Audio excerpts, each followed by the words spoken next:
Before we dive in, here's another show you can enjoy in the True Story FM family of entertainment podcasts. What's up, most excellent friends? It's Chrissy and Nathan from the Most Excellent 80s Movies podcast. It's a podcast where a filmmaker and a comedian And their most excellent guests adventure their way through the 80s movies we think we love or might have missed. with our grown-up eyes to see how they hold up. Join us for delightful discussion, Rollicking recaps. ratings, and deep-cut recommendations. Plus, members get some extra fun chit-chat with the hosts after the show. Download the Most Excellent 80s Movies podcast today at truestory.fm. Or find it wherever the finest podcasts are stored. And do remember to keep the Most Excellent 80s Movies podcast motto in mind. Be excellent to each other and... Party on. Party on, dudes. Ever wondered what happens when a Zoomer who grew up on the Clone Wars, Millennial Anakin Defender, and a grumpy old Gen Xer walk into a cantina to talk Star Wars? then we've got the podcast for you. Star Wars Generations is a place for fans of all backgrounds to come together, talk about why we love the franchise, and what we can learn from each other. With so much new Star Wars content coming out, we take a deep dive into all of it. We talk stories and characters, what we learn about the Force and the Empire, Republics old and new, and how each story adds to the larger picture. Besides episode-by-episode coverage of the new shows, we've been going back to watch the movies in release order. We talk about Star Wars novels and video games, along with fan content and cosplay. And with each episode, we're just starting the conversation, and we hope you jump in. We'll read your feedback, answer your questions. We've even had full episodes dedicated to questions raised by listeners like you. You can find us under Star Wars Generations on your favorite podcast app or by going to theethicalpanda.com. May the Force be with you. Now this is podcasting. Coming up on The Devil's Details, Wakan Sarnet, Lester. All That Money Can Buy, also known as The Devil and Daniel Webster, the film.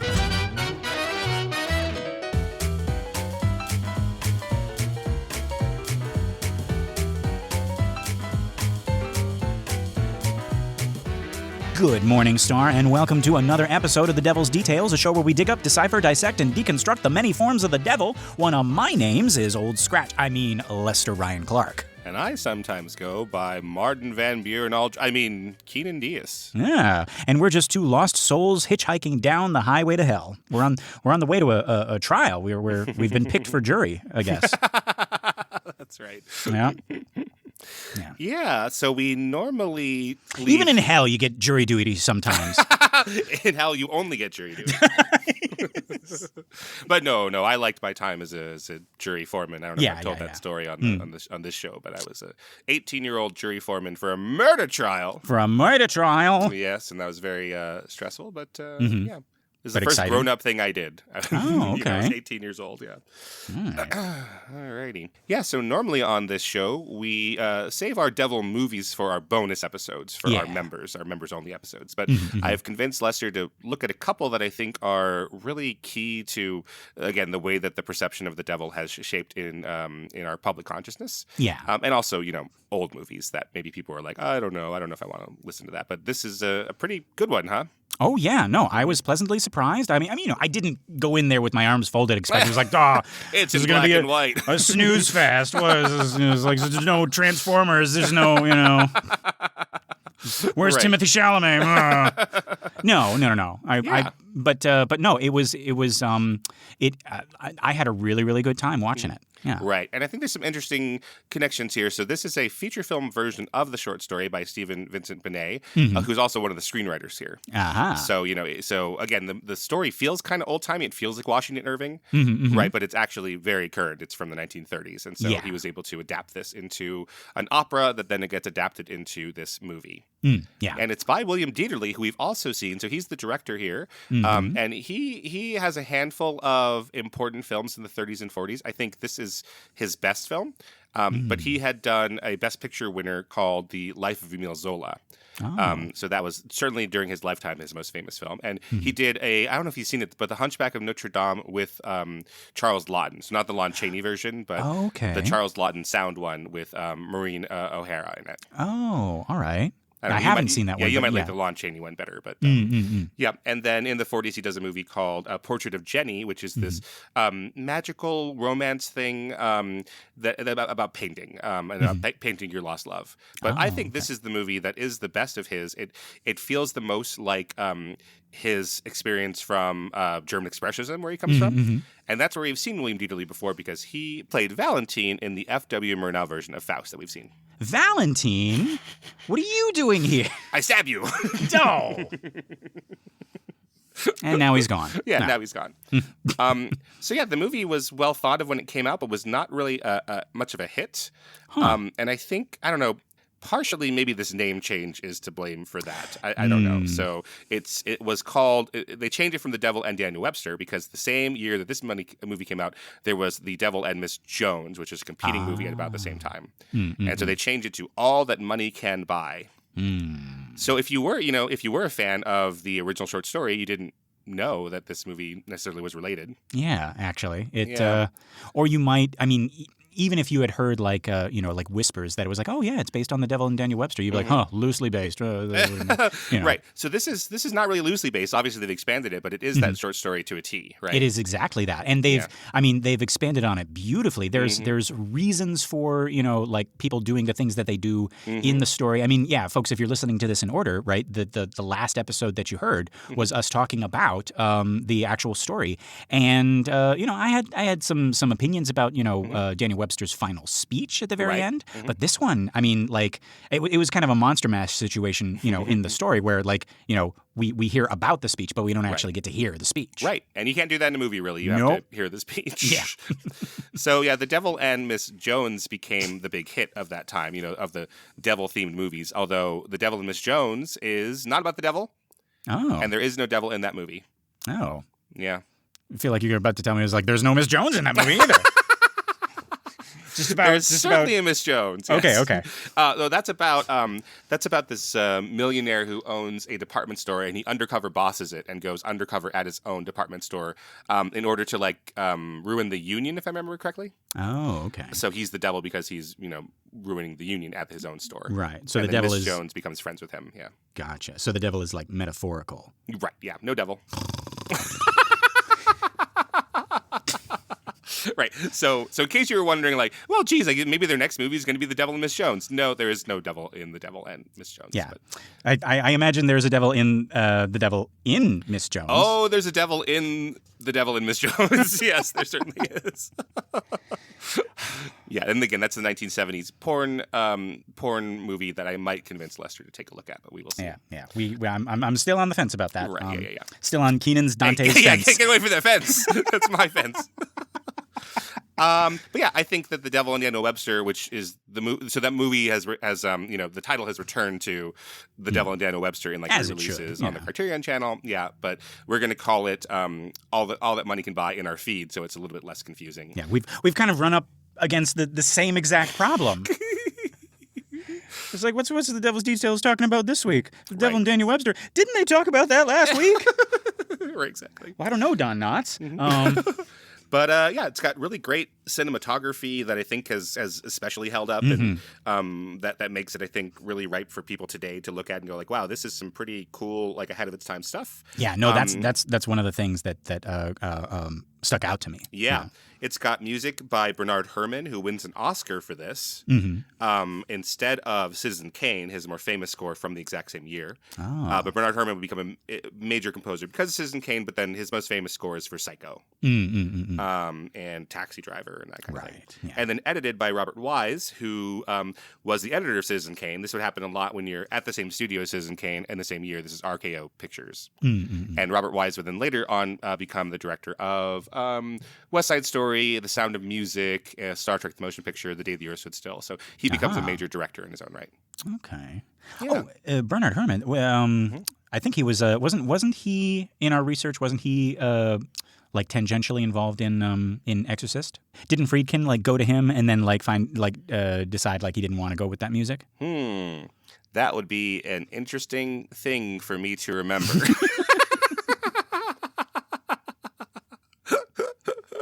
I don't remember that, but that I remember now that you're telling the story. That rings a lot of bells. Yeah. Tubular bells. Yeah. Let's see here. Yes, so Bernard Herrmann turned down the job of scoring The Exorcist. Yes, because he thought it was gross, I think. See, folks, and that was all just a bit. We knew this whole time, like what we were. Oh, and then so Herrmann didn't like the film, and then Friedkin didn't like that Herrmann was doing mostly like church-based music, like trying to make it sound religious. He had like a whole organ and yes. That sounds good. Yeah. Great. We saved that one. We pulled that one out of our asses. Phew. Yeah. Thank you, Lester. Mm-hmm. Yeah.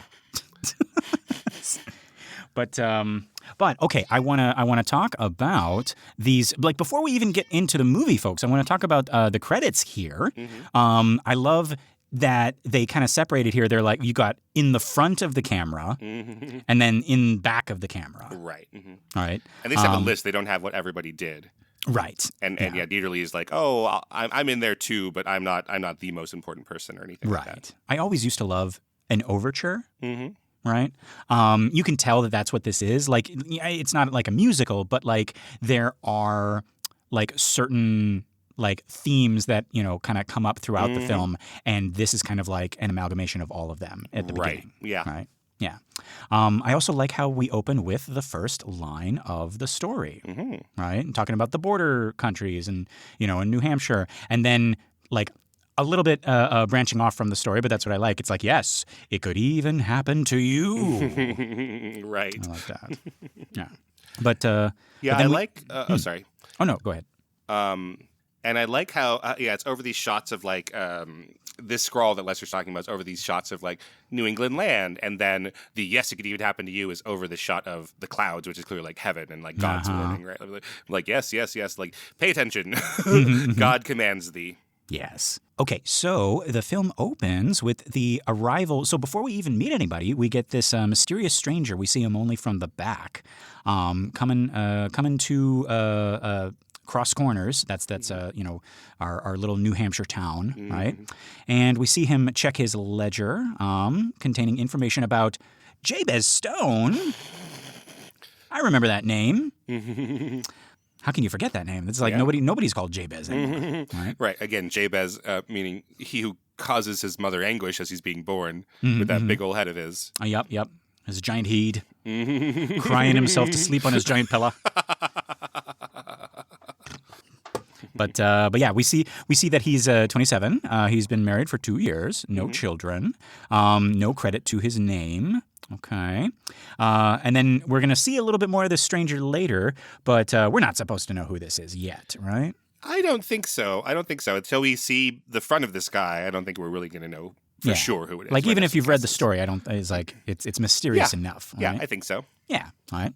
But who we do meet is Jabez Stone, played by James Craig. I think this is the first thing that I've seen him in. Yeah, it's interesting. We actually have a pretty well-known cast of like character actors, and James Craig is kind of the least known. Like he ends up in a lot of stuff, but not really becoming a star or anything like that. Okay. Like he has dozens and dozens of credits, but he never becomes like a movie star. The way that Edward Arnold, who plays Daniel Webster, was a movie star, and Walter Houston, who plays Mr. Scratch, is a movie star. But I think I kind of like that he is this like everyday guy, like surrounded by larger than life people. Yes, because that like firmly places us in his corner. Is like he's the everyman. He's an unknown. Yeah. Right. Yeah. And just like in our story, right? We've got Jabez, and he's got terrible luck on his terrible luck. Terrible like not as in the like adjective, but as in, well, no, the adjective, but not like, I'm terrible strong or I'm terrible, I'm terrible hungry, right? Right. He's got like actually objectively terrible luck on his small New Hampshire farm. Yeah. We see, daily hardships along with his devoted wife, Mary, played by Anne Shirley, and his mother, Jane Darwell. I like all of these actors. Yes.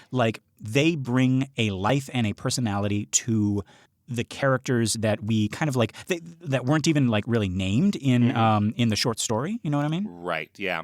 Yeah. Yeah. So Anne Shirley was more known. She played Anne of Green Gables in earlier in her career as a child actor. So she was more of a star, and she got an Oscar nomination for Stella Dallas and that kind of thing. So if you think of Anne of Green Gables, she often is playing like nice girls, right? Like uncomplicated, plucky, and oftentimes like people are fighting for her and that kind of thing. So it fits very well within this. And then Jane Darrell as the mother, like she's one of my favorite actors. Absolutely. Yeah, she's Ma Jode in The Grapes of Wrath. Yes, that's exactly what I was like, oh, it's her. Yeah. Yeah, she has this great voice, and then she, I believe her last movie is Mary Poppins as the Bird Lady. Really? Okay. Yeah, I think that's her last movie. I think if I'm remembering correctly, they kind of called her out of semi-retirement to be her, even though that role doesn't have any lines to it. And she has this great, Jane Darrell always had the same voice, right? Of this really earthy country, like just folks kind of voice. So in that one, she's playing a British, street lady, but yeah, she does have the right look for it. Yeah, no, perfect. She could be, she could be the fairy godmother in Cinderella. Or, right, exactly. Even though I know that's, I think that's Verna Felton. Yeah. But no, I like how right off the bat we are way more sympathetic to this Jabez and his family, right? Yeah, certainly more than Tom Walker, where he hates the wife and the wife hates him. But yeah, we get to know the Stone family more. Yeah. We're like Ma always has like something, like really like clever and down to earth to say to like any of these hardships and stuff. Right. Right. I like that you're saying that the hardships are bad luck. Like we spend a lot of time showing that it's just like happenstance of what's happening. Like it's not like, oh, now Jabez, be sure to keep the coop closed or the foxes will get in, and he says, nah, Ma, I have sinning to do or something like that. Like like they say in New Hampshire. Yeah. right. Like they seem to be doing everything right. Yeah. They seem to be doing everything correct, and they just keep failing with it. Yeah, and they are like this God-fearing family, and they do listen to Ma reading the Bible, etc. They have every intention to go to church, and then can't because of their hard luck. Right. Yeah, and that raises the question, and I almost don't even want to like consider this. I like it that this is, well, is this God doing this? Is this the devil doing this, or is this nobody doing this? Is this just hard luck? Yeah, Ma is reading from the Book of Job, and and then they say like, and then Mary Stone, the wife, is like, can we read something nicer than that? And Ma's like, yeah, I never really cared for the story of Job, anyways, right? It's too harsh, and so is this? Well, wait, let's say exactly what she says. I never cared much for Job. Always sounded like he came from Massachusetts. I mean, come on. Those Massachusetts folks. Yeah. So, but they seem God-fearing. They even I like that Jabez says like consarnate, which is clearly like this minced oath. Yeah. But even then, Ma is like, no, that's too much. Like that's right. That we know what you mean, right? That still is taking the Lord's name in vain because you actually are meaning to say God damn it instead of consarnate. Right. Yeah. I like her quote. She says, "Now, if they ain't enough for a God-fearing New Hampshire man, I don't know what is." Right? Got some other quote.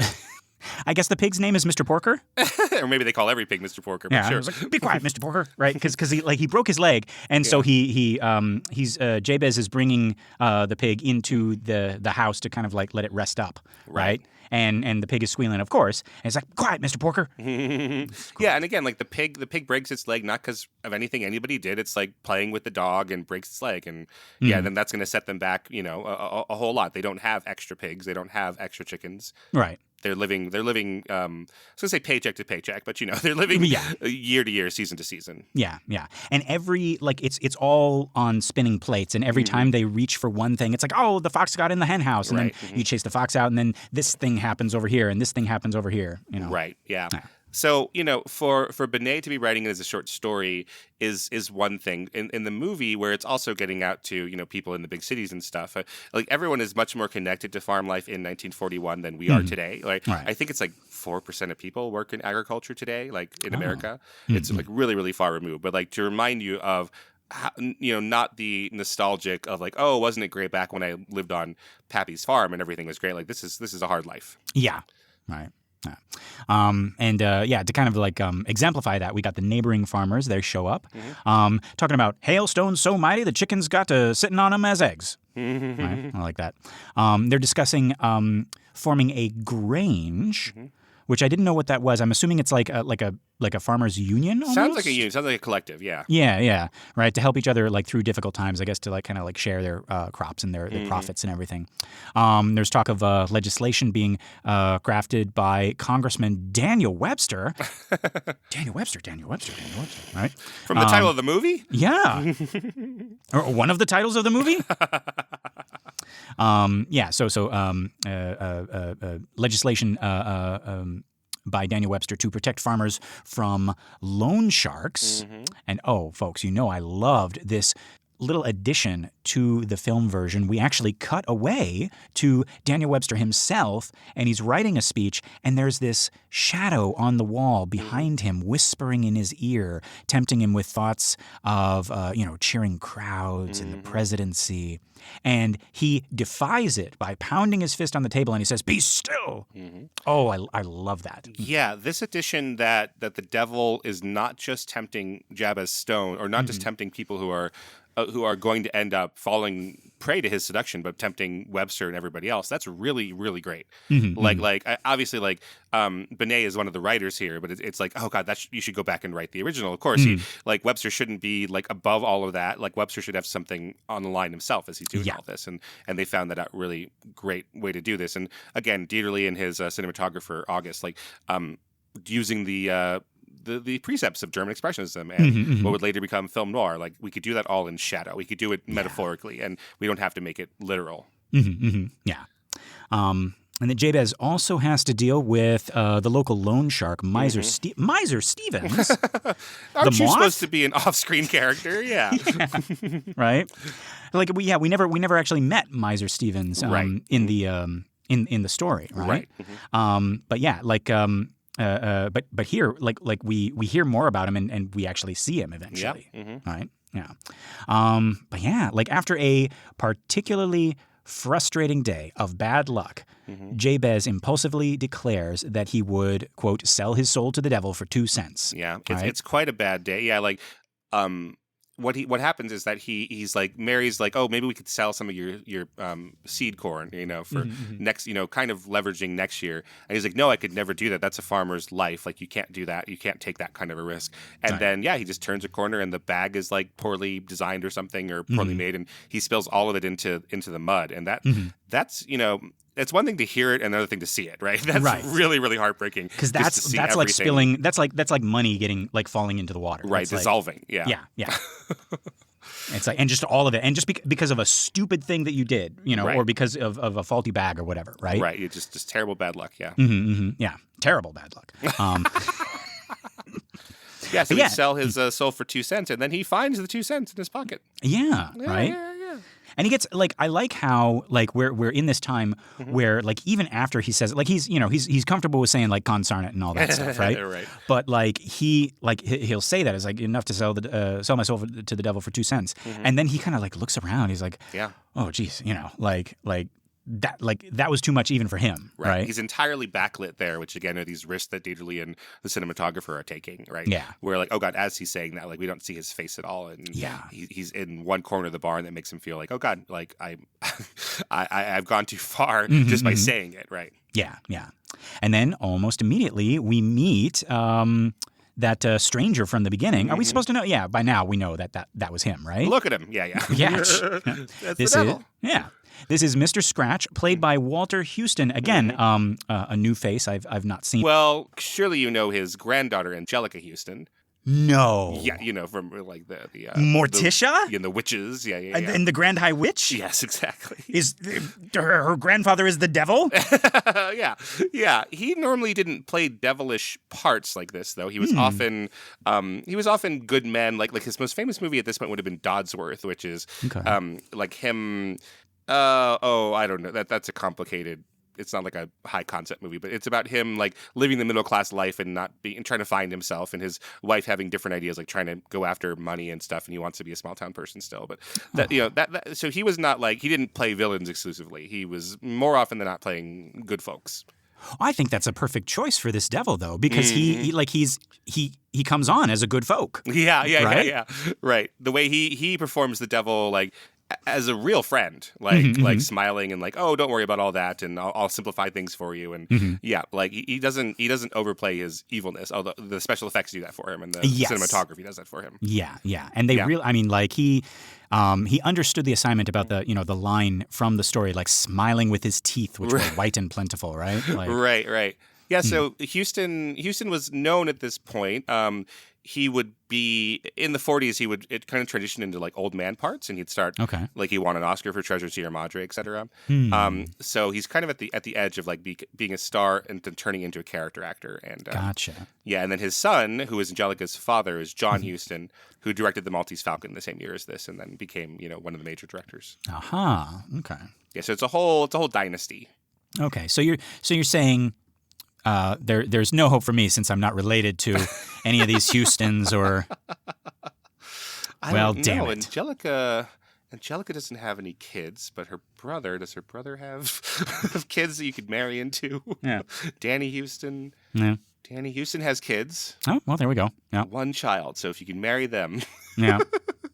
There we go. Then I'll be set for life. Yes. Or I just go to. I mean, is our Walter Houston still alive? Oh no, he's quite dead. Oh, okay. Maybe that'll make it easier. I'm just draw up a contract with him from the spirit realm. Oh boy. Yeah. Yeah, he died in 1950. Sorry. Oh well, dang it.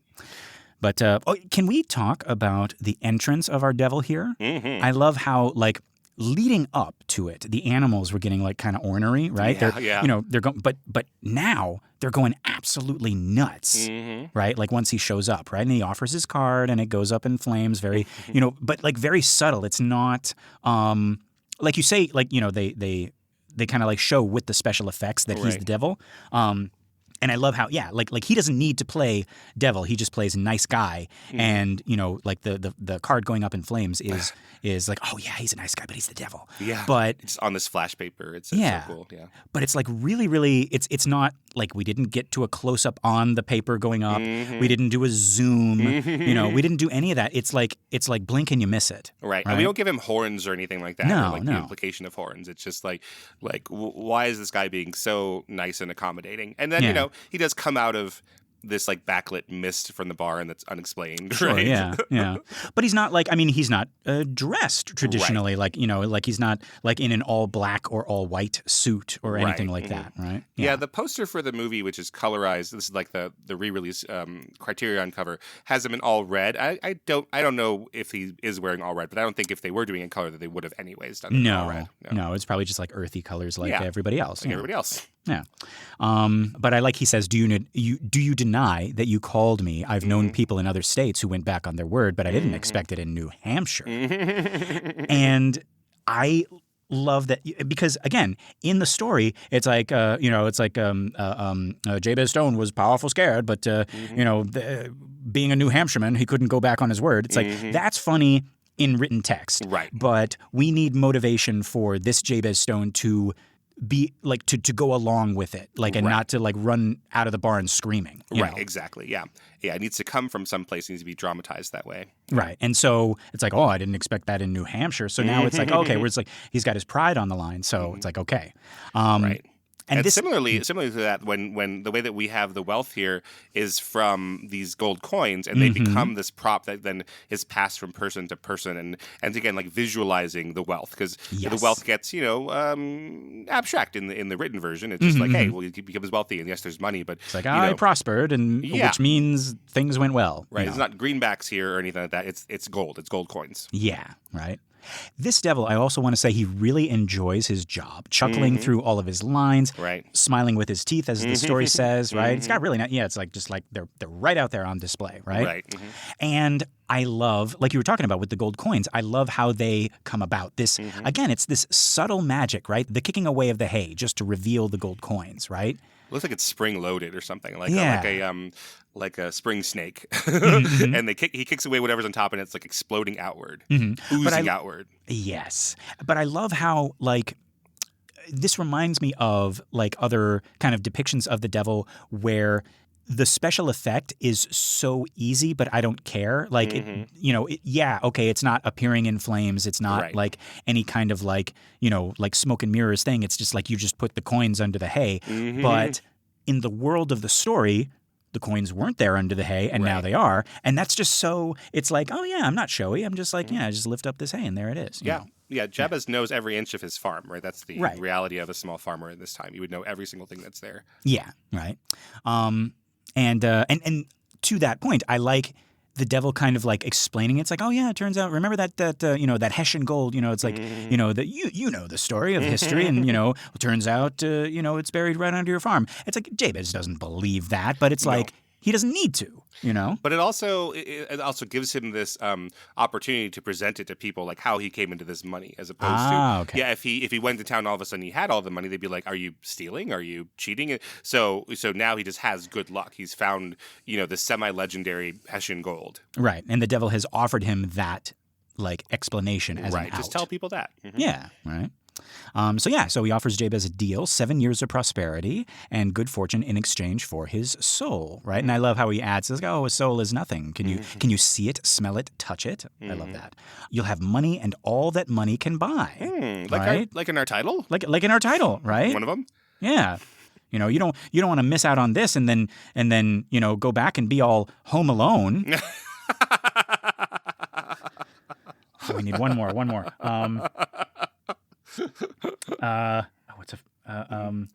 Your neighbor, the man that walked up a hill and went down a mountain.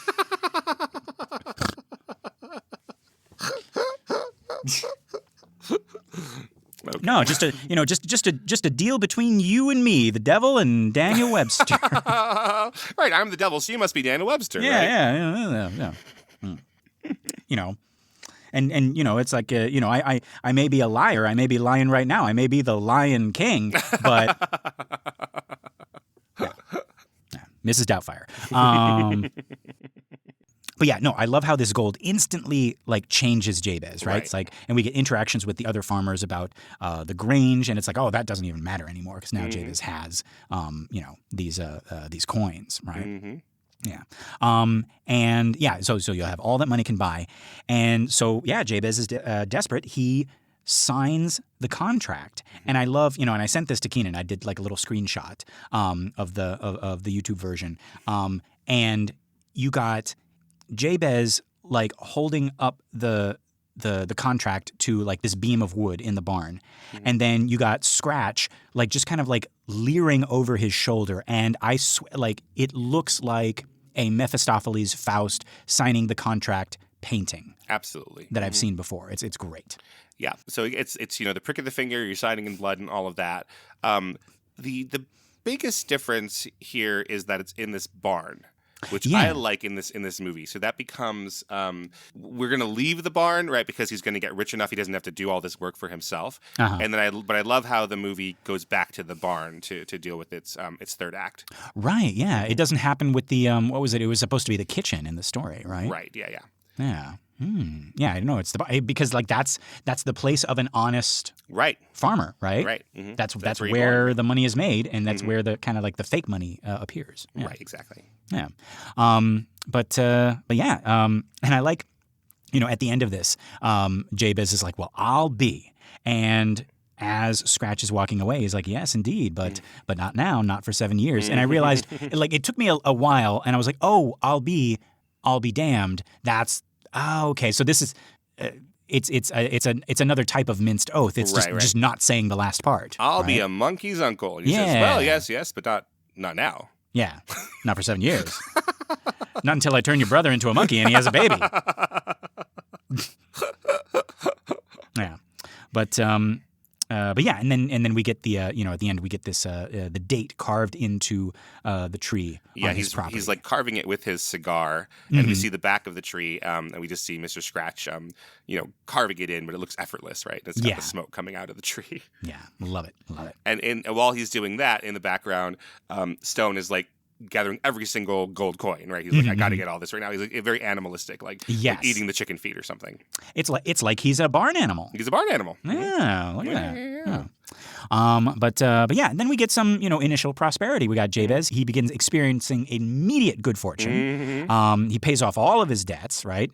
Purchases new farming tools and supplies. There's this scene where he's kind of like going into town. He's doing some shopping, and he buys the whole store, right? Right. And we got this little shop boy. I like this guy, Eddie, who's like so impressed. Like, oh, it's like, well, that's like you bought our whole shop, and then he leaves. And then he comes back, and he talks to Mary, who's on this little shopping trip with Jabez, and he's like, "Haven't you heard, Mrs. Stone? Daniel Webster's coming to Cross Corners," and he's got this little. Oh, what is that? Is that a horn? It's not a tuba. Is that a tuba? Oh, he brings a tuba. Oh, but you're right. He doesn't sit in the tuba. No. So it's some kind of. It's not a French horn. Is it a sousaphone? Maybe. No, I don't know. It's a tuba, but he's not surrounded by the tuba. It's one of the funny ones, right? Because he kind of goes off. He's like womp womp womp womp womp. Right. Yeah. Right. But yeah. So everybody knows about Daniel Webster, I guess. Right. Yeah. Oh yeah. He is famous, right? And everyone of the time in 1941 would have known that as well. Yeah. Yeah. But Jabez is really loose with his money in a good way. He's generous with his money. So he's buying all this stuff for himself and like buying Mary. Mary and Ma say if we ever got rich, we'd only want something just about the same way as we are, but maybe a shawl and maybe a hat. So he gets him that, but then buys all this other stuff.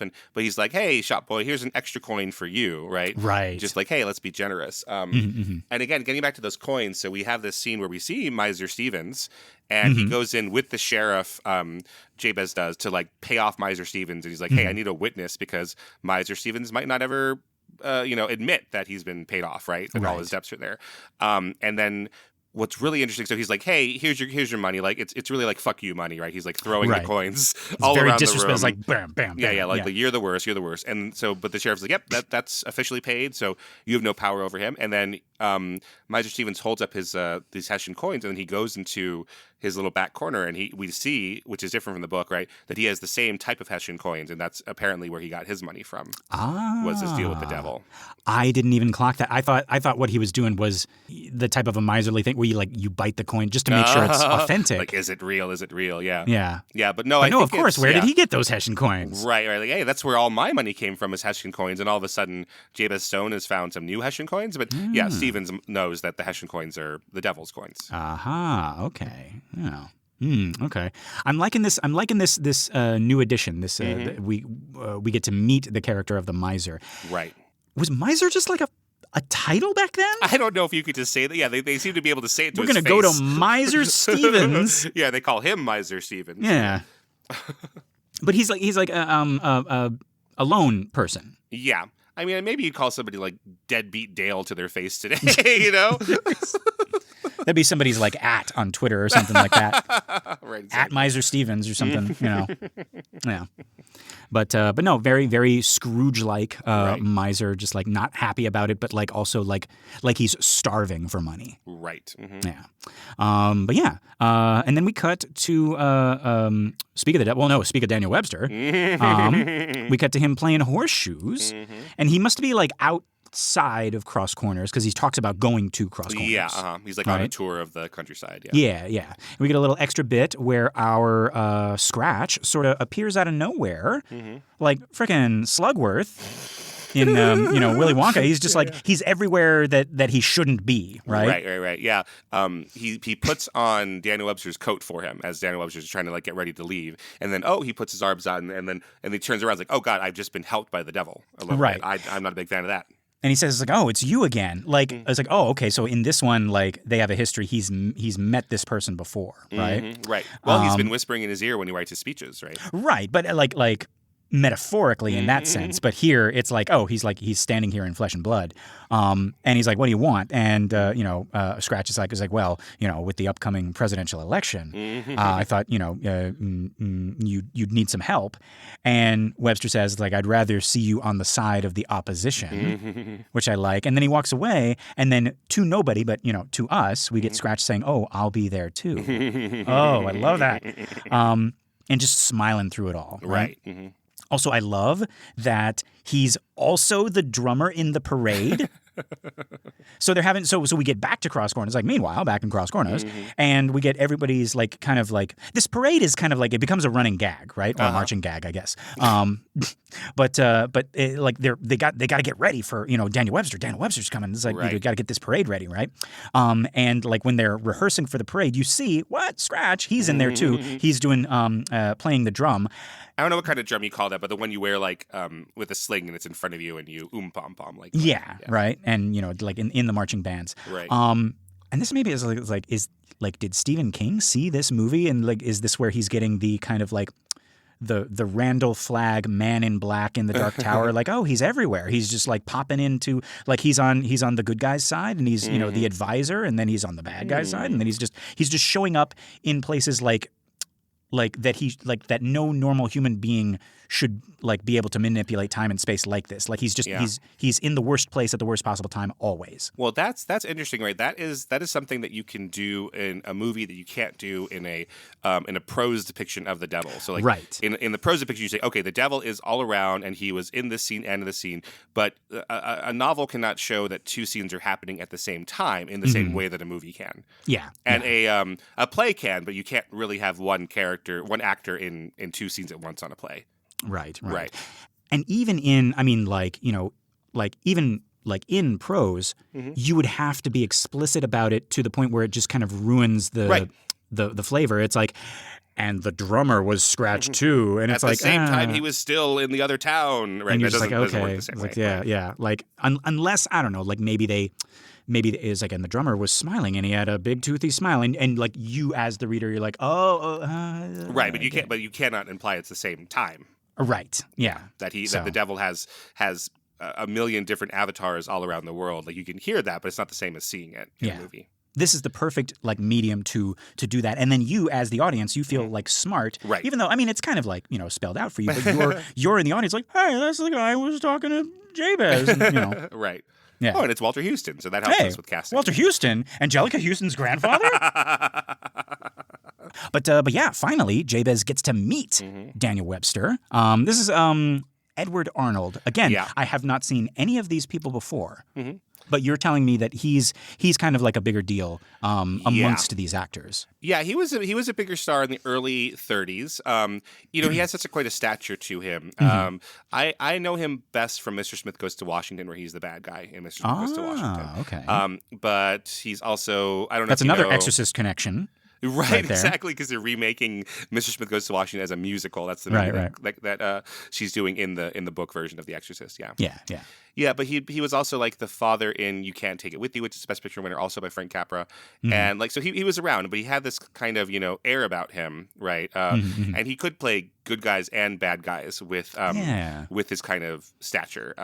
So sometimes he was a bad guy, and sometimes he was a put upon father and a good guy. But yeah, I think he's great. He has this wonderful voice to him. He's not the original casting for this. If you know old movie stars, originally it was going to be Thomas Mitchell, who was also in Mr. Smith Goes to Washington, but he's, I guess, well, what's he most famous for? He's Scarlett O'Hara's father. Okay.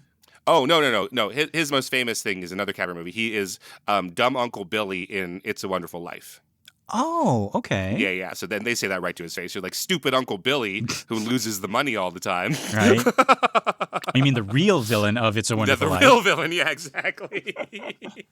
Right. Who can't hold on to $10,000 cash even though we give it to you in a little envelope or whatever. Yeah. Sheesh. Idiot.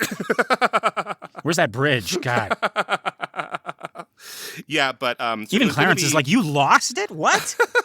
It's pretty easy not to lose envelope of cash. Yeah. Put it in a fucking drawer. Have they invented drawers yet in the shit town you live in, Uncle Billy? Jesus Christ. Do they have that technology? Oh my God. But yeah, especially Thomas This is Mitchell. why he hasn't got his wings yet. Every time he gets assigned to someone, he just loses it. Oh, he speaks the truth. But anyways, it's supposed to be Thomas Mitchell, but then he hurt himself in one of the carriage rides. I'm guessing the carriage ride that Webster has with the kid that gets a little bit fast. Yeah, I'm just talking about I heard like he fractured his skull. Yeah, that's quite something. Yeah, yeah. So he was already like, so they were already filming, like he was in the movie. They had like footage of him. Yeah. Wow. They didn't keep those things back then. No. So because it was it was tough to keep movies or film strips around because they were flammable. Right. So burned up like that flash paper. Yeah, exactly. So I don't know if that's around any of the footage from him doing it, but I think that Edward Arnold is better casting. Thomas Mitchell would have been a bigger star at this moment because he just won an Oscar for Stagecoach. But thinking about his persona in Stagecoach and Mr. Smith Goes to Washington, like he's a lovable loser. Yeah. Like in Stagecoach, he's the drunk doctor who then, because they get besieged by like Indian raiders and everything that's happening on the stagecoach, like he sobers up long enough to like deliver a baby and stuff like that. Right. But like Edward Arnold, I think that's a better idea. Like he has the more of the exterior of like he is competent and assured of himself. I think that's what Daniel Webster needs. Yeah. I think it's the exact opposite mixture of two ingredients, right? And Daniel Webster needs to be 2 parts stern and 1 part avuncular. Right. Yes. Or jovial. Yes. And the other, but doing it the other way around where he's like, when it comes down to it, he's stern, but he's mostly just kind of like holly jolly. I don't think that would have worked. Right. Exactly. I think so too. Because we need to see him nailing that speech, but also like letting go of his ideas of himself and like seeing his flaws and that he could potentially be seduced by the devil and all of that. Yeah. But it's a complicated part. Yeah, right. Yeah, he's in the title. It's not the Devil and Jabez Stone, is it? No, it ain't. Yeah, but yeah, fractured his skull, blah blah blah. Yada yada yada, fractured his skull, yada yada. Yeah. But yeah, so time passes. Time gets to passing as it is wont to do. And Jabez's prosperity increases dramatically. He becomes the wealthiest farmer in the region and begins, lending money to his miser Jabez. Right? Right, exactly. But it starts out with this just like kind of like between friends, just very generous offer. Right? One of the farmers is on hard times, and he offers us like, it's like here, have some of my seed or whatever, right? And let's not even drop papers. Let's just let's talk about interest later. Don't worry. about it. Yeah. This is between friends, right? Right. And the farmer says, well, that's mighty white of you. He says, white of you. And again, I was like, I can't get past. Like, I know that didn't mean what it meant. Back then, it was a compliment. Yeah. Right. Today it would be if like you're at a restaurant and you're being snippy. I'd be Lester. That's mighty white of you. Yeah. If I'm on the dance floor and I can't dance for shit. Right. Or you hear like, a weird noise in the woods and you go to it to like inspect it. What the hell are you doing, Lester? Sheesh. Yeah, consarn it, Lester. Consarn it. And I don't care that it's Sunday. I'll say it now. It's actually Easter. Happy Easter, everybody. Happy Easter, everybody. Yeah, we're recording this on Easter. It's not going to get to you on Easter, but yeah. So Jabez is doing good, right? He's becoming the new miser, right? Yeah. He doesn't know it yet because he is still working the land himself. He's still talking to his friends on the Grange. He's still trying to listen to his mom and trying to listen to Mary, right? Yeah. He hasn't quite passed over yet. Yeah, right. But he is becoming increasingly self-centered and callous, right? And I love we get Scratch popping up in the barn, and Jabez throws an axe at him, right? It's this nice little trick where he kind of like stops at midair, and it just like it doesn't burst into flames. It just kind of like shrivels into flames, right? Yeah. Just kind of like floats up into the air, right? It looks again kind of like the flash paper, So this is done obviously very differently than the special effect with the flash paper that this card is on, but it has the same sort of feeling. Like it's consistent here. Yeah, right. Yeah, but he's over in the barn. He's eating a carrot. He's been like Bugs Bunny-ish, I think. I was gonna say it's like this is if there was ever like a version of the devil who is as close to Bugs Bunny as possible, this is him. This is old Scratch. Yeah, right. He's because Jabez's like, what the hell are you doing here? He's like, I'm just sitting here in your barn. Yeah. Eating a carrot. What's the big deal, right? And I love that because it's Jabez's like stock in store. It's his stuff, but it's like, well, who gave you this stuff? Right, exactly. Yeah, right. And he starts making like casual remarks about family and about Jabez's new son. Yeah, right. To which Jabez gets like kind of like really defensive. It was like, wow, don't even mention my son, right? Mm-hmm. And he talks about it's like, oh no, I shan't even come to the christening. It would be tactless and in wretched bad taste. I love that. I love it's like oh no, just these little hints, these little winks. It's like, yeah, I'm the devil, and it's like, gotta follow the rules, gotta follow the devil rules, right? But also that he avoids Ma Stone. Like, something about Ma Stone I don't like. Oh, I love that little detail. It's like, because it's not like there's nothing like, oh, she's wearing a cross and I can't touch her, or her soul is too good, or it's like it's almost like he recognizes that she would be too hard to push. Like she's a power that I even can't reckon with. Right. Yeah. Yeah, and I think it might start from Mary and Ma just not wanting a lot, right? Like we were talking about in another show a little bit with Buddhism, etc. But like, Webster is susceptible to it because he has high ambitions, right? So maybe he wants to be president for the right reasons. Like Jabez wants to be a landed farmer for good reason to take care of Mary and his Ma and his children or whatever, right? But he wants, and Mary and Ma are just like, there's nothing the devil could tempt me with because I don't want anything. Yeah, there's when we're going back to the Hessian coins, it's like he comes in with the coins and he's like, it's like, Mary, like, it's like if we had all the money in the world, like what would you want? And she's like, oh, it's or like how would you what was it? It was like, how would you live, or how would like what would you do? And it was like, oh, very much the same. Like, very much the same. Maybe a new bonnet or something like that, right? And the devil's looking at that. It's like, well, I can't. There's nothing to work with. I can't do anything. Like they're too good, right?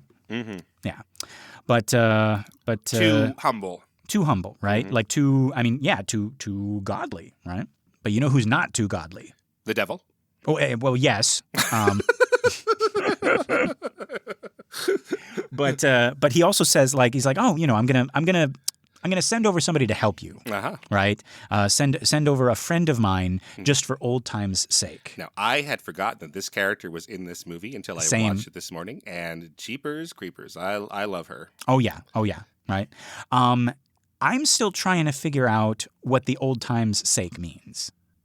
Old times' sake. This is okay. So she announces herself. She kind of like appears out of nowhere. Right. She turns from the fire. She's like tending the fire, and she introduces herself as Belle. Right. This mysterious woman named Belle. This is Simone Simon playing her. Yeah. Simone. Oh, really? That's how you say it? Simone. Okay. Simone. All right. She's French. Aha. Now, it's no wonder that her name means beauty. Her looks have got no parallel. Yes. And that's exactly right, because Belle means beauty. That's what it is. Yeah. But she really is. She is. She's not a star that people talk about a lot today, but she had this really brief career in the early 40s in American film where she really was like nobody else at the time, because she has clearly a French accent, right? She can't pretend that, I am from Vermont. Something like that. But she often played How you say in New Hampshire, I am powerful hungry. But she has this like really doll-looking features of her face, right? But her performances are almost always like much more sophisticated than her looks, right? Like she's like more devious than she seems, right? She's able to do that. And so her most famous movie nowadays is called Cat People. Okay. Which I would highly recommend. And she's a Serbian like mail order bride who comes to America, and she comes from a village where people were cursed hundreds of years ago by some witches, and whenever the women get horny, they turn into cats and kill their partners. Oh. Yes. Interesting. Okay. It's great, yeah. So you can see how she would be good for that, I think. Yeah. No, she's the like polar opposite of our other character, Mary. Right. Right, who is just like wholesome and innocent and godly, and she's everything that Mary is not. Right. She's French. Yeah. Oh, yes, I hate Massachusetts people too. I am one of you. I am one of you. Yes. American as George Washington. Yes. You say you were born in Vermont? Oui. Yes. Yes, we were. Yes. My family. Yeah, but no. So she arrives as a domestic helper, but clearly, right? We can tell there's like some kind of like supernatural likeness to her, Right. even without like she doesn't get the same special effects that Scratch does, right? Like there's no like flash paper or anything like that, but we can tell somehow. Maybe it's the music or just like how Simone portrays it. Right. Like she is not of this world. Right. Right. And I love there's going to be a scene a little later where she's hanging out with all of the neighbor farmers, right? And they're playing cards, and I think she's singing to the baby. Yes. And she's singing in French, and one of the farmers like, you French? And she's like, no, I'm nothing. Or no, what did she says? Yeah, I think that's what she's like. It's like, no, I'm not. Oh no, yeah, she says I'm not anything. Oh, jeez. Right? So ooh, like again, yeah, more subtle than I expected from this movie in the 1940s talking about the devil. Right? Yeah, but I mean, I think that's all on me. I think I had opinions about old movies that need to be re-examined. Sure, but that's part of the appeal. Like when we have a movie like this from the height of censorship in Hollywood, we have to do things subtly, and then that's what a lot of people like about this period is that you see the filmmakers, the writers, like trying to get things across that would be banned in other instances if we were just flat out say it. And it's like, oh, look, like the fun they're having with the "I'll be damned" lines or what have you, right? Right. Okay. Yeah. So this Bell character who he's clearly sleeping with, right? Like we know that, you know that, but it can get past the censors, and then potentially people in the audience who aren't, I don't know how unsophisticated they were, but if you were seeing it with your grandmother, she could insist that no, they never sleep together. They just like become like in a what's the word, like a platonic affair or an affair of the heart, but they're not sharing a bed or anything like that. Right. Right. Yeah. And maybe she's not really a devil. Yeah. She's not French. She's not American. She's not anything. She's an honest, hardworking Christian woman. Right, exactly. Yeah. Okay, Ma. Yeah. Mary can tell, though. Mary has seen movies, and she's I don't know if I could trust my baby to this person, but if Jabez says that this is our new nanny, this is our new nanny. Yeah, but everybody is like giving her these looks. Like, I mean, when Ma first sees her, when Mary first sees her, there's something about it's almost like they can smell the brimstone, Right. Yeah.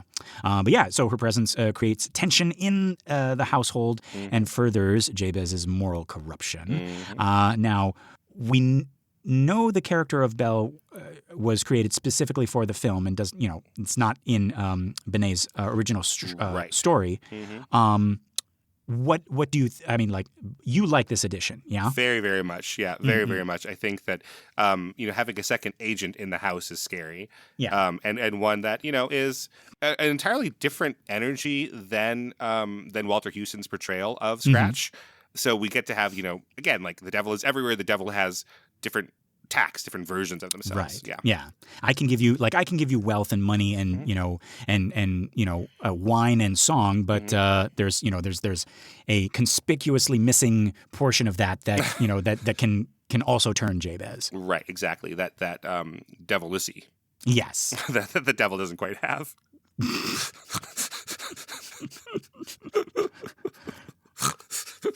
I agreed to that, and I didn't even know what you were saying, and now I figured it out. And we're just going to keep it in, I guess. All right, great. But,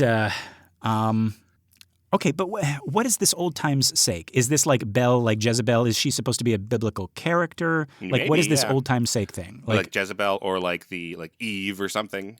You mean Lilith? No, I mean Eve. Oh, okay. We're still on that like hard. Yeah. Like it's like, oh, it's Eve's fault. We hate women.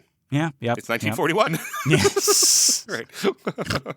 We like women in a particular type. We like Mary, right, who is subservient to the husband and waits for him, despite him being an agent of the devil for right, 7 years. Yeah. Still loves the husband and welcomes him back with open arms. Like that's the woman we like. Yeah. Not Eve. Yeah. Right. Man, like. I don't know. That was sticking with me. I was like, who is like, why would he say for old time's sake? Like, right. What the heck is that? Yeah. The hell does that mean, devil? Yeah. Be clear. What the consarnet does that mean? Yeah. Anyway. But she's there, and Jabez is like solidifying his anti-Grange thing, right? He's getting everyone to sign up, and then they have this big. It looks like a barn. It's not his barn, is it? Or is it a barn dance in his barn? Maybe it is a barn. Oh, I mean. That would fit with everything always going back to the barn. Yeah, it looks really big though. But he unironically, like, he doesn't realize this, but he has them finalize signing the paperwork up against one of the rafters outside of the barn, and it looks similar. It looks mirrored to the shot of him signing over his paperwork in the barn. Yes. Yeah, he has become the devil handing out right without any like. Hey, wait a minute! This feels familiar. Right. He doesn't we don't get a shot of him like looking in the puddle where his seed is like, and just his like horns popping out of his head or anything like that. Right. Were you going to say where he spilled his seed upon the ground, which is also a Bible quote? Right. I like every single time I read that and I say seed, and he gives somebody some of his seed. I'm like, nah. But that's what happens. That's what happens sometimes. Yeah. He was, he was running out of the barn. He spilled his seed, and and Scratch was like, "Okay, no, like that happens to everybody. It's totally fine." But yeah, Onan is put to death for that. Yeah. It's pretty hard. So don't do it, folks. Right. If you're laying with your brother's wife, don't spill your seed upon the ground. That is the only way to read that. Bible. Yeah. Never thought we would. I thought we would be like safely distanced from that story in our examination of the devil. I don't think so. No. I think. Well, but anyways, then we get the Pop Goes the Weasel section of our film. All right. Speaking of spilling seed.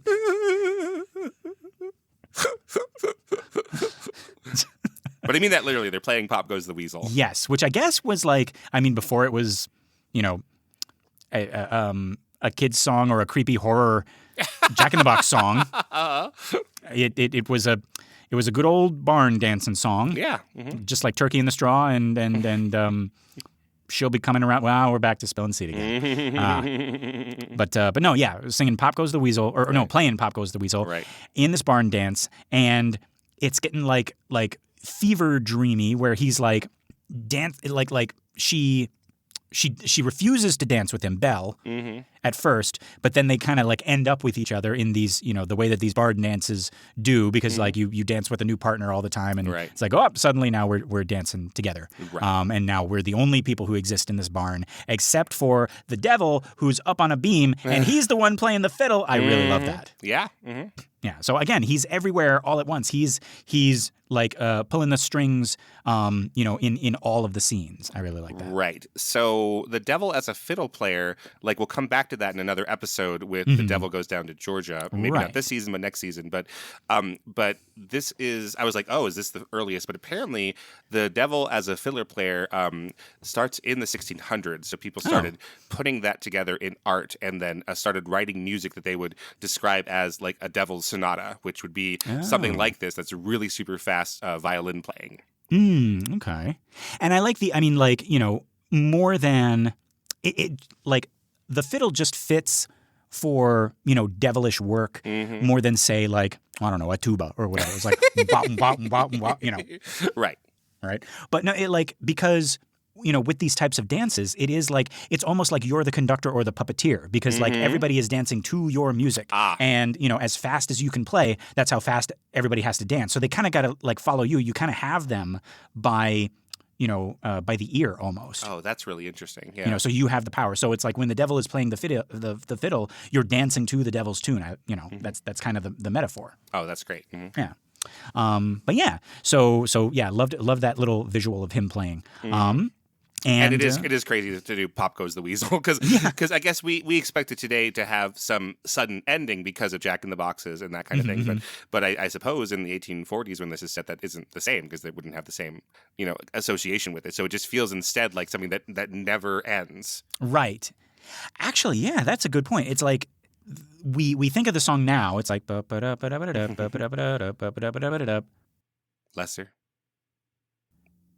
Lester? Bop goes the weasel.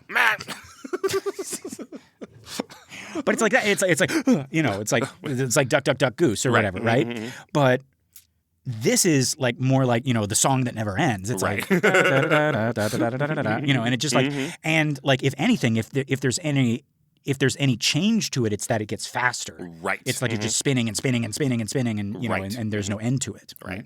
Yeah. But it is a terrifying sequence, even though nothing like there's no murder happening or anything, but it's really terrifying. It's like Jabez is on drugs. It's Right. It's like he's losing himself, and it really is kind of like a fever dream. Right? Yeah.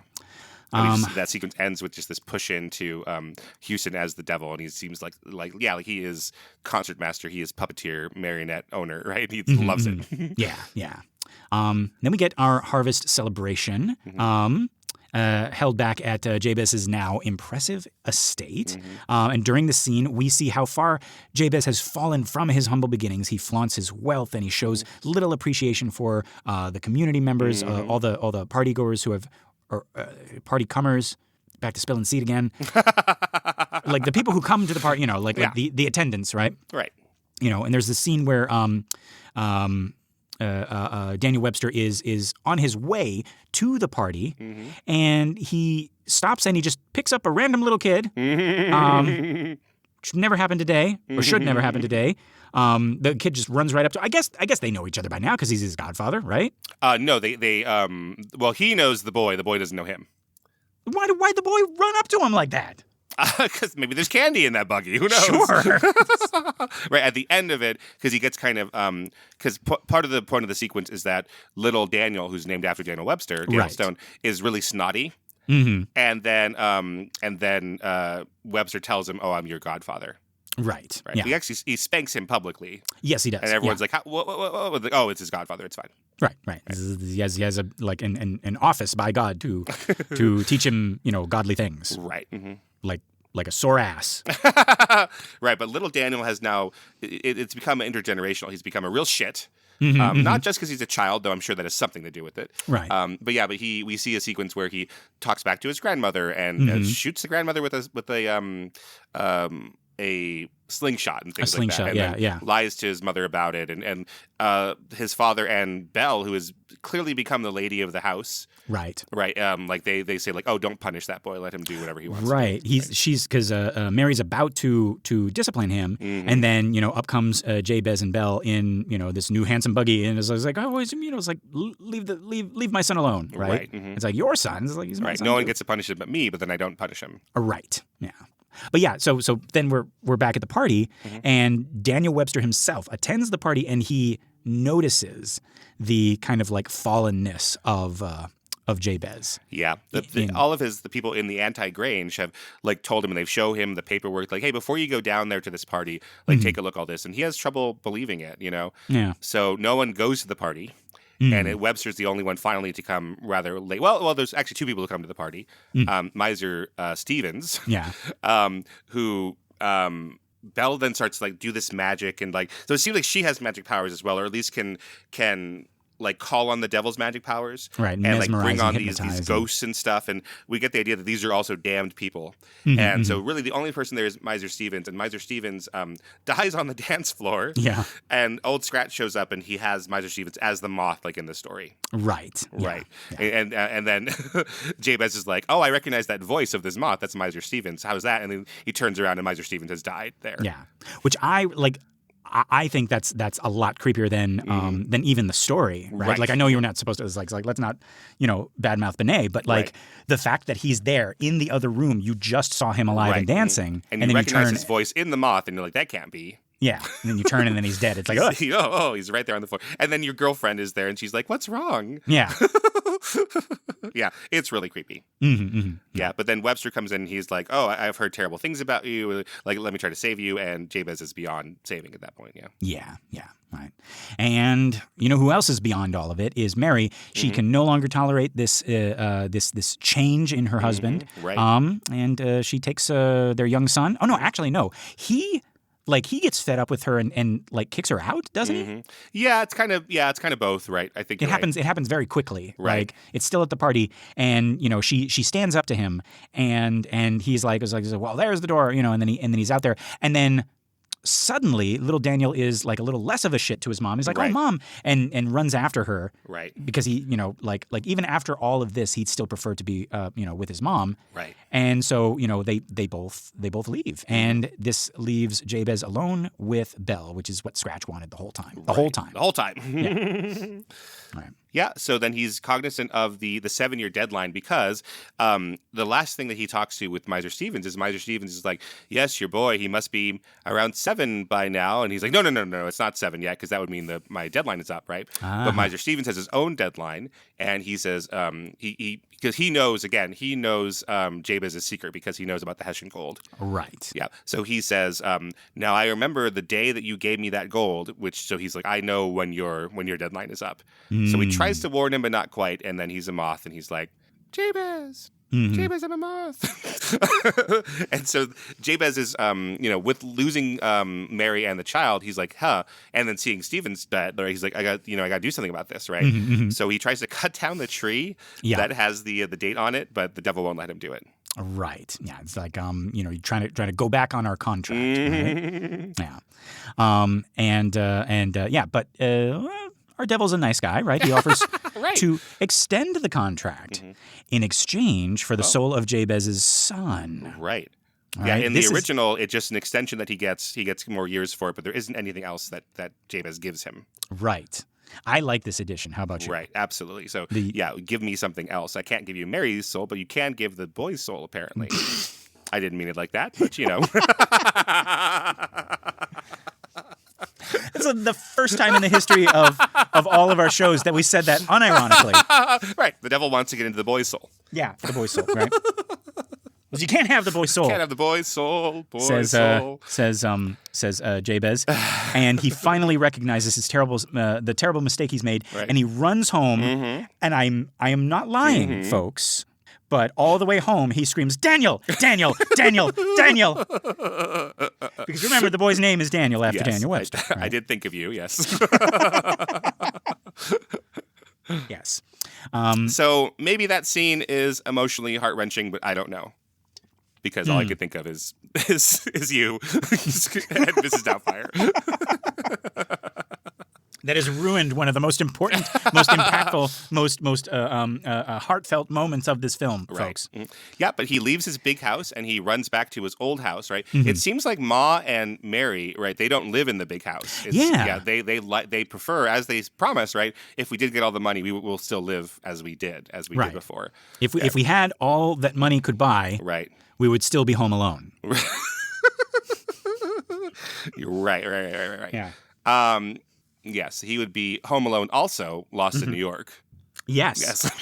So he has to actually run to see them, which is really great. So it's great to have this separation between them. Yeah. So rather than her leaving, we don't know where, he's going to the edge of the property and going back to the old farmhouse. Yeah. Right. And so he is a changed man at that point. He is like, I see what it is. Even to lose Mary and Daniel for 2 minutes, right, is enough for him to be like, that is enough. I know I don't want Belle anymore. I don't want the big house. I see the errors of my way. I want to save my soul. Right. And he actually seeks out Daniel Webster, right? And Webster agrees to defend Jabez against Mr. Scratch. It seems here that he's already bought into the fact that this guy is the devil. Right, that makes sense. I mean, he's been beset by the devil on his own. Again, that's different from the original story. Yeah. And I like what he says. He's like, I'd fight 10,000 devils to save a New Hampshire man. Not a Massachusetts man, for not sure. a man. Fuck him. And not a Vermont French lady. That's for sure. No. Don't, Mr. Webster, don't you mean consarn them? No, fuck them. That's right. And the horse they rode in on. Fuck them with a hot iron, I say. Yeah. It's so much hate to Massachusetts. God. All right? We're not even done yet. No. We got our judge coming up. But I instead of going to have this fateful meeting in the kitchen of their home, they go to that barn. That's a really good catch. That's great. They end up back at the barn. And here's Daniel Webster being jovial now, right? Right. Like he was 2 parts like hard and you know he's kind of, you know, like strict and it's like, but like somebody who could protect you. And now he's alone with Jabez, and like he's sampling this this jug of what is that, like whiskey or probably some real shit that they made in the, yeah, in the bathtub. Some moonshine or whatever. But he's like, you know, I saw an inchworm take a drop of this, and he stood up right on his hind legs and bit a bee. I was like, this is like some wholesome, like down to earth country, like, you know. It's like, this is, you know, peel the paint off of my new tractor or something like that. Right, you know? right. Like, that'll put hair on your teeth. Right. Yes. Yeah. But yeah, and then Jabez, he's lost his not an appetite. What do you lose for drinking? He's lost his will to drink, right? Right. And Daniel Webster's like, well, nonsense. Just because you sold your soul to the devil, that don't make you a teetotaler. A teetotaler is like a thing, a person who doesn't drink. Right. Yeah. Right. Yeah, they and then back then you could say that, like, I don't drink, but I couldn't say I'm a teetotaler today. People wouldn't know what I'm talking about. But that was like legitimately how you were described, and especially again for the 1940s audience, like we had just repealed prohibition essentially. Right. Yeah. So it was a little bit weird if you were still like, oh, you're still old fashioned, you don't drink. It's like you're not drinking even when it's allowed. Right. But then our Mr. Scratch shows up. I don't know why, but I love how he holds the jug to pour it. Like, so he shows up in the barn, right? He does this whole thing. It's like, we meet again, Mr. Webster. And, you know, it's like, oh, might I join you in, you know, in a drink? It's like a drink amongst friends. And he does this thing, folks, like you can see it, you know, in the film. He reaches for the jug and he like kind of puts it over his arm to pour it, right? And I know it's not a devil thing. It's just like, oh, I never would have thought to do it that way, but of course that's how you do it. That's how everybody does it, right? Yeah. But it's it's a lost art to us. Right. We don't drink out of these giant things anymore. Yeah. Right. But if I was, you know, if they had invited me over to that barn, you know, and I'm sitting there with Jabez and you know, Daniel Webster, I'd try to, you know, impress them by taking a drink myself, and I'd probably spill the whole damn thing. I was like, how do you? This thing is too heavy. Like, what do you do? You know? Right. Exactly. Carry it with both hands or something like that, and slop it all over I'd spill the seed all over the hay. He put to death. Yeah, but no, not our devil. He knows how to like do it just like one-handed. Right. The devil knows how to do it one-handed. Yeah, for sure. That's on his apron at the cookout. Yeah. So you know, Webster, the devil's a little bit like, hey, you're both here, great, fantastic, I can get you both, and Webster's like, no, I'm actually his attorney now, and I'm here officially to you know, defend him from you, and then the devil and Daniel Webster act a lot like attorneys. They they are you know, drinking with each other and they're old chums with each other, right? The way that you would have like this this courtesy of the court, right? And like right. Oh, hey, we get it. Like, okay, now we're engaged in this battle you know, for souls, but it's between the legal profession now, and like, you know, no hard feelings. Right. We're just gonna kind of like chum it up before the actual trial, right? And Jabez doesn't want him to get involved in this, and eventually the devil adds something that isn't in the original short story either, which is like, okay, I'll agree to this. I'll agree to have this trial at all, which is sort of taken for granted in the short story that they're going to have a trial. But if Webster loses the trial, then the devil also gets his soul. Yes. Yeah. That's smart. That makes a lot of sense. Yeah, that's he gets he doesn't get the boy soul. Right. But he gets the man's soul. And he get Webster's soul. Right. Yeah. And I love how, like a little bit before that, I love how they shoot.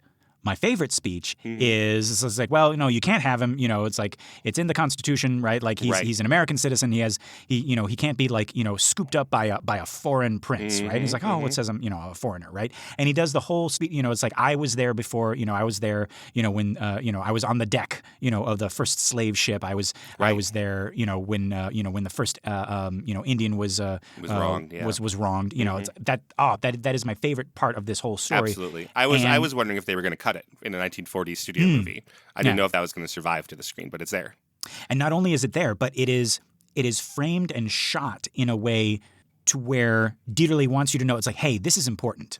Like it's different angles and it's different close-ups. It's a whole different style from, the rest of it, which, like at times can be like a little stage play, as old movies were. But it's like, no.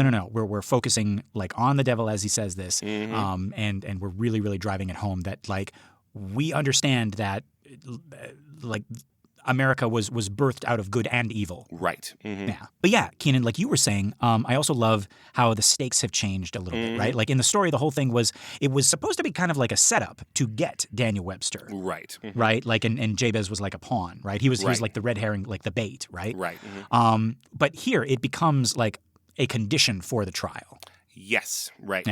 That the movie is changing some of the things that are melancholy about the short story of like the loss of Webster as the president. Like Benet in the short story seems to think that is the greatest loss to the American history is that Webster didn't become president. Right. That's still here, but for a movie which it's much more visceral, it's about Webster's soul now, and Webster willing to put that on the line there. And so it's both of our heroes are risking this great thing now. Yes. And I can't like the way you said it sounded like, the devil like named it as a condition. But from what I remember, it seems like Daniel Webster is the one who offers it up. Like that's fair. Yeah, like the devil's like, no, we're not having a trial. We're not having a trial. Right. And he's the one who's like, well, you're the master of deal making. I know that you like deals. Right. What if you got me as well? Right. And that's like that's tempting the devil. That's a temptation that the devil cannot pass up. Right. It just makes a lot of sense because in the original one, I don't question it in the original one, but for a movie, we might, because it lasts longer, we might be like, wait a minute, like, why is the devil consenting to a trial at all? He's the devil, right? Yeah. Like, just to say like, we're on American land, so you have to have one. Like that works in the short story, which again feels more allegorical anyways, because it's prose. But yeah, here it's like, okay, now this makes sense. This causes the next thing to happen. Right. It's like in the story, like you almost take it as like, well, everybody knows that this is, this is how it went. Right. But it's like, when you're watching the people on the screen, you need motivation from one action to the next. Right.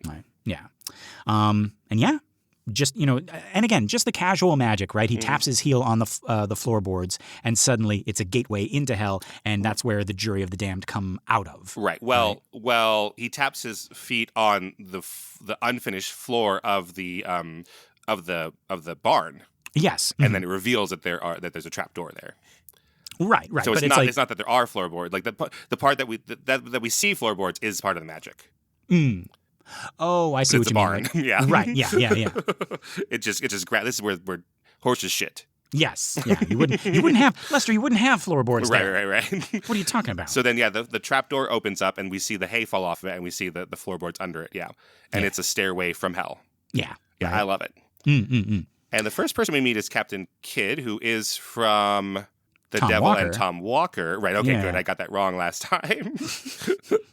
Or was it like we kept on confusing Billy the Kid and Right, we have Blackbeard in the short story, but here we go back to William Kidd. Yes. Right. So we get Captain Kidd and we get Blackbeard also. Right. So good. Right. Yeah, because now we can't just be like, there's 12 of them, you'll figure it out. We have to see all of them. So Yes. we have Simon Girty, who is a loyalist, Governor Dale, who we had before. Let's see here. Asa. We had that. Oh, sorry, go ahead. We had that fake name, made up person. Yeah, Asa the Black Monk. He's not real. But he says he choked people to death, which is Right. fun. I don't know who that is. Sure. Floyd Arison and Stede Bonnet. So those are more pirates. Walter Butler, who we have originally, he's one of the loyalists that we see in the short story. Big and Little Harp, who are murderers. Yeah. I'm assuming that's not real people, are they? It looks like they're like a married couple, like they're like murderous Bonnie and Clyde type people. Oh, okay. Because like one of them's a man, one of them's a woman, and it looks like you would call like Big Harp, Little Harp. Okay. These are real people. So they're brothers, actually. Oh. Maybe they've adapted it here because, it's hard to tell here. Yeah, so these are brothers, Micajah Big Harp and Wiley Little Harp. They're the Harper brothers, and they are They are often considered the earliest documented serial killers in United States history. Oh, that's interesting. See, this is what I wish Bidet had done in the original short story, to spend some time in finding some new people and not just say, and the rest, like Gilligan's Island. Right. And then Teach, right? We saw him before. I love Blackbeard. how, neither the movie nor the story say Blackbeard. Right. They say Teach with his Blackbeard, but they don't call him Blackbeard the pirate. Right. Mm-hmm. All right. This says Morton the Vicious Lawyer. I don't know who that one is. I couldn't find that. And then Sounds almost like a stereotype. And then we make an improvement. I think this has to be. Everyone has to agree that this must be an improvement over the original short story. Yeah. Is that we have General Benedict Arnold. Yes. He's not busy someplace else. Yeah. We don't bring him up just to say he's not available for this story. Right. You got to have Benedict Arnold. Yeah. Right. Great. Yeah. And he becomes the crux of the jury. Right. He is. I mean, like he is American Judas. Mm-hmm. Right. You gotta have him. Right. And yeah, I love Scratch's line here. He says, so we get Daniel Webster. He says, "The jury of the damned," and then just like casually takes out his cigar, Scratch, and he says, "Dastards, liars, traitors, knaves." Right. Like he agrees with Webster's idea of them. Yeah. Right. It's like, oh yeah. It's like damn right. You're consarnate right. Right. And then, Daniel Webster objects. He's like, I asked for a fair trial. And again, smiling, Scratch says, Americans all. I love that. Right. Yeah. And I love the ghostly effect that they give the jury. It looks like they're underwater. It sounds like they're underwater. But even within they don't just pull it over the entire frame and make everything underwater, right? So we could see Webster, we could see Scratch, and they're fine in one part of the frame. But then wherever the jury is or wherever the judge is, we have that effect on them. Yes, yeah. And then, coming up last, bringing up the rear, we get Judge Haythorne. Like it's actually pronounced. Like was that? I don't know. Is that actually how it's pronounced? I don't know. I'm going to guess that RKO did more research than we are able to. But but people are wrong in the 40s. I don't know. Yeah. I thought it was Hawthorne, like the Daniel Hawthorne. Right. I thought all he changed was the spelling, maybe not the pronunciation. Yeah, but I mean, you're really trying to get away from this guy. Like maybe you change the pronunciation too. Right. But yeah, but he's there, and he is played by H.B. Warner, so he's a relatively big star. He was at this point he's older and he's playing character parts. But like he's the leader of Shangri-La in Lost Horizon, for instance. He is the pharmacist at the beginning of It's a Wonderful Life who loses his son. It's like the first big cry you have in It's a Wonderful Life. So like the pharmacist has lost his son, and so he's filling out the wrong prescription because he's trying to do his job anyways. And then young George Bailey is like, "No, Mister, you have the wrong medicine in there." And he the pharmacist like starts beating George upside the head. And George is like, "No, Mister, you can beat me. I understand you need to beat me, Mister, but can you beat me in my other ear? Because that's my bad ear." Yeah. And then the man hugs him and realizes what he's doing. He's taking out his anger for losing his son at George. And, oh my goodness. But H.B. Warner was a bigger star in the 20s, where he was. I better get this right. Okay. He was Jesus Christ in The King of Kings, the 1927 silent Cecil DeMille epic. Wow. And I just wanted to get that right because if you followed us on our Exorcist show, that was the very first correction of our show ever that someone wrote in to tell us about that we got something wrong was with King of Kings. So, yes. Shout out to Mike. Thank you, Mike. Thank you, Mike. But yeah, H.B. Warner was Jesus in that. Right. Yeah. And now he is the judge of the jury of the damned. The judge of the jury of the damned, exactly. The judge of the jury in The Devil and Daniel Webster. Yeah. So I like that obviously we're working up to the trial and we're excited for it. It's a climax, but it's relatively short. It's very quick. I like that about this. In this short story, that because sometimes in other movies you feel like Kramer versus Kramer might be one of the best courtroom dramas, but like the movie's going and like, okay, now the trial's starting. Like, oh god, it's got 45 minutes of this movie left. Right. It's like if this were like one of those TV series today, like one of those Netflix things, this would be a whole season by itself. Right, exactly. It's like, oh, they got to the trial now. Right, oh, exactly, boy. Yeah. So this is really quick, and And they motivate that by everything is going poorly for Webster, and he's not allowed to present evidence, and he's not allowed to cross-examine or any of that stuff. It's an objection, right? Deny. Right. And so one of the things Webster does is object. He's trying to just object to Benedict Arnold being on the jury and saying he gave up his right to be an American, so he shouldn't be on the jury. Just basically as a delaying tactic, right? Because he doesn't think it's going to win him the case or anything. Right. Yeah. Right. But he says, nope, he's an American. Benedict Arnold is an American. Yep. I like how we didn't talk about it, but the actor playing Benedict Arnold, he has made this choice to hide his face with his hand. That's so interesting. Like even in hell, he's ashamed. Right. Right. I don't think that's historically correct because I don't think Benedict Arnold didn't think of himself as an American. You know what I mean? Yeah. So for him to, so it is similar. I like what you're saying about like American Judas. Right, like we put a lot onto Judas and Pilate that have nothing to do with how Judas and Pilate would have seen themselves. Right. Yeah. At first, I almost thought it was like, oh, is this one of those things where like even in film there were like some kind of like censorship laws where like you can't. Like this guy didn't want his career ruined by like I played Benedict Arnold, it's like so I'm just going to cover my face this whole time, That's funny. I don't think so. Yeah, but I think that is a choice that they're making. Yes. Yeah, because like we see his face full on like later on. So yeah, but no, like I had heard like there's this like rumor going around that anybody who has played Jesus like has had bad luck for the rest of their like acting career. Have you heard of this? I don't know. Max. I don't know if it's borne out. Yeah. Career, yeah. I think it's just kind of like this hearsay that I heard growing up. But it was like, oh yeah, don't ever. If anybody ever offers you the role of Jesus, don't take it because you'll. I think it's just like once you play Jesus, it's all downhill. I mean, like what do you expect them to be able to play next? Yeah. Right. Yeah. But that's what happens with H.B. Warner, right? So we often remember him as like he is in all these other movies after he plays Jesus, but like none of it is King of Kings. Right. Yeah. I thought we had like a similar thing going on here. It's like I don't want it's like this guy going on back to his agent and being like I don't want like that on my resume that I was Benedict Arnold. Yeah, and I can't see like IMDb even with its list of uncredited people doesn't have the guy who plays Benedict Arnold. So yeah, there you go. But it does say Thomas Mitchell, Daniel Webster in some long shots. So apparently in some of the long shots still we have the original Daniel Webster before he done broke his head. Yeah, cracked his head open. Becoming Uncle Billy. Yeah. That's why he lost the money. Anybody with a cracked noggin. Yeah. But no. I was trying to keep track of all the people. The guy who is consistently speaking, he's like, Jabez Stone to the witness stand. Like very creepily. Was he one of the jury or is he like the stenographer or something? Yeah, I guess he's like the bailiff or something. Yeah. Because he we don't. Like he almost has like a bigger part than some of the jury because like he's speaking, but they chose the perfect guy to just be creepy and ghostly but like also sounding like Ned Flanders a little bit, right? Yeah, exactly. Yeah, it's like come on up, And the judge, when he gives his motions, like he sounds like he's underwater even. Yes, like he sounds like he's being filtered through hell.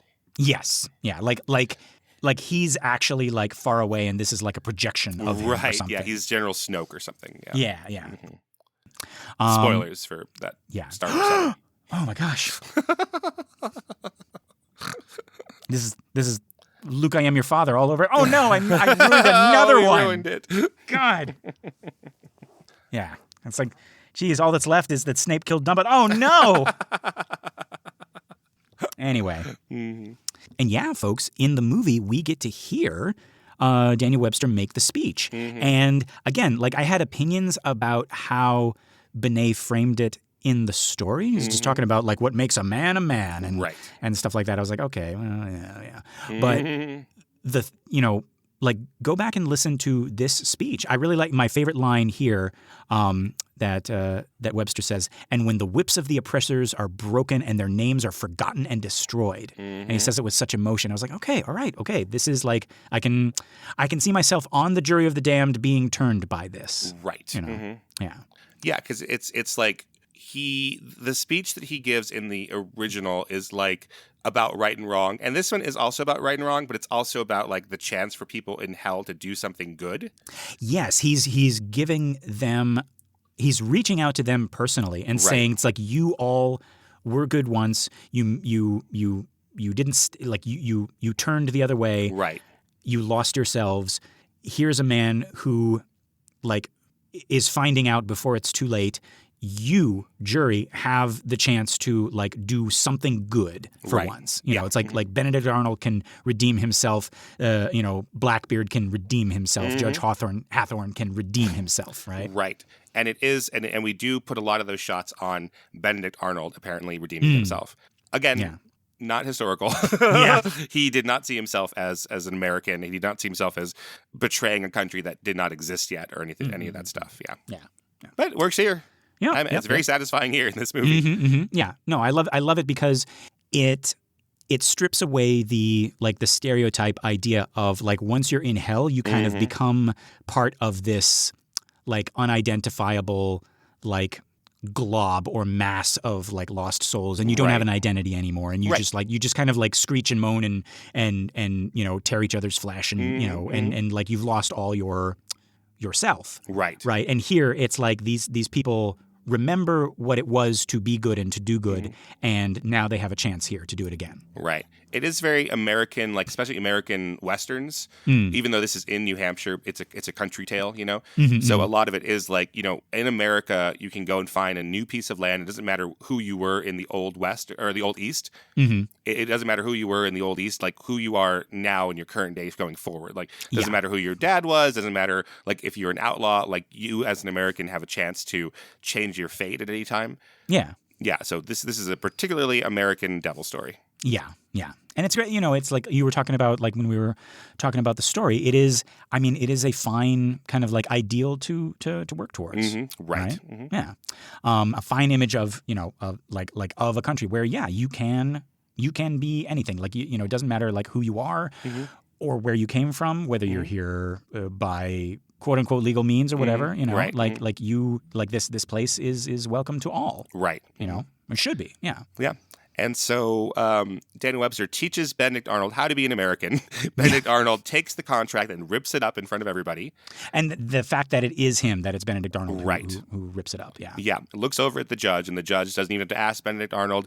It's cheaper that way. The jury doesn't have to get paid. And the judge, great close up of H.P. Warner, the great silent star, just like looking over across the courtroom and like making that decision just with like millimeters of change in his eyes. And he says, the jury finds for the defendant, and they are gone instantly. So it's not, again, when we cover the Simpsons version of this, maybe at the end of the season, that one shows them kind of like foof, foof, foof going, but they just no longer exist in the barn. We just don't see them again. Right. Yeah. That is, it, and then of course it's not like it's like and them like kind of like dwindling in smoke or anything like that.